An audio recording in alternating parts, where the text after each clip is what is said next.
I never imagined my own sister would betray me. Not like this. Not in front of a courtroom filled with strangers, under oath, with no hesitation in her voice. Her words cut through our shared history like it never mattered. She's manipulative. Unfit. She shouldn't have custody. She said it calmly. Blank eyes. No trace of remorse. Each syllable echoed, louder in my mind than they probably sounded aloud.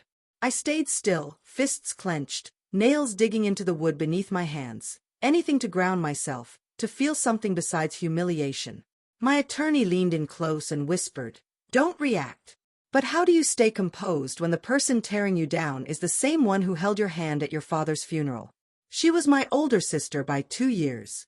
We were inseparable growing up. She used to braid my hair before school. She taught me how to put on eyeliner.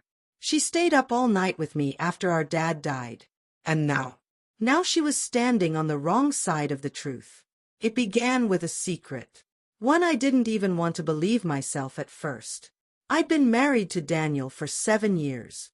To the outside world, we looked solid. 2 children. A cozy home in the suburbs. Smiles in every holiday photo. But inside that picture-perfect frame, things were quietly falling apart. Daniel had grown cold, distant. The affection vanished first. Then the jokes. Then even the basic decency. I chalked it up to stress, career pressure, maybe a midlife drift. So, I tried harder. Wore the dresses he used to compliment. Cooked his favorite meals. Held my tongue when he came home late, reeking of cologne I didn't recognize. And then one night, while sorting laundry, I found a second phone. Buried beneath gym clothes. The messages were explicit, unmistakable. At the top of the thread was her name, my sister's. I stared at it, frozen, hoping I was wrong, that maybe it was a prank or a mistake. But the photos, her photos, removed all doubt. The texts between them were intimate, familiar, ongoing. I confronted him that night. He didn't deny a thing. Didn't even pretend to be sorry. "She gets me," he said flatly. "You stopped caring years ago." I laughed. Not because it was funny, but because crying felt too heavy at that moment. I packed a bag, gathered the kids, and left. Not another word. I thought that was rock bottom. I was wrong. 2 weeks later, I was served custody papers. Daniel was seeking full custody, and she was backing him.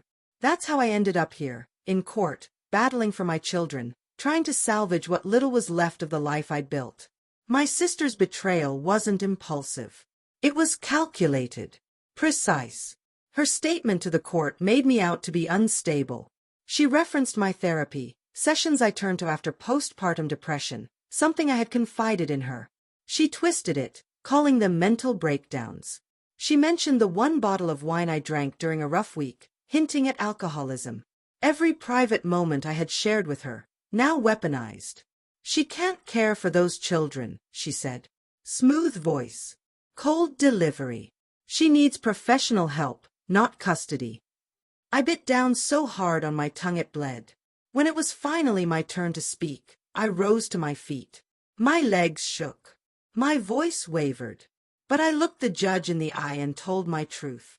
I told him everything, about the marriage, the affair, how I discovered it. I admitted to therapy, anxiety, sleepless nights.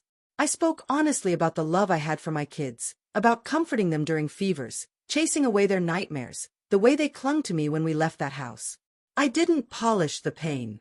I didn't hide the wounds. Because I wasn't shattered, I was healing. Silence fell over the courtroom when I finished.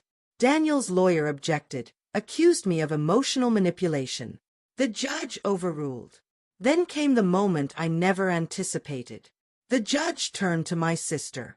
"Ms. Landry," he said, "are you familiar with the term perjury?" She blinked. "Pardon me. You testified that the mother is unfit. But based on the evidence, including statements from the children's pediatrician and school counselor, nothing supports your claims. You've misrepresented confidential family matters, and your motives are highly questionable." Daniel's smug expression drained from his face. Then the judge turned to him. "And you, Mr. Callahan, You bring this case forward on moral grounds while cohabiting with the petitioner's sister during separation. Your credibility is severely compromised. He paused and finally looked at me. Good morning, ma'am, he said. Slowly. Intentionally. It took a second for the words to register. He was granting me full custody. My knees nearly gave out. Tears rushed forward, but I swallowed them down.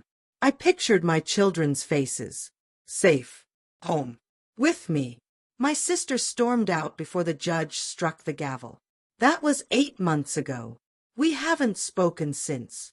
Daniel moved out of state. He sees the kids only on supervised visits. My children are happier. And so am I.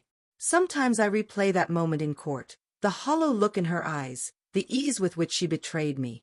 I still don't understand why. Maybe jealousy. Maybe Daniel fed her lies. Maybe somewhere along the line, she simply stopped loving me like a sister should. But I've come to understand something important. Family isn't about blood. It's about who stands by you when everything falls apart. I still believe people can heal. But I also believe in walking away from anyone who tries to burn down your peace. And sometimes, justice doesn't roar. Sometimes, it arrives gently. In 4 words whispered across a courtroom. Good morning, ma'am.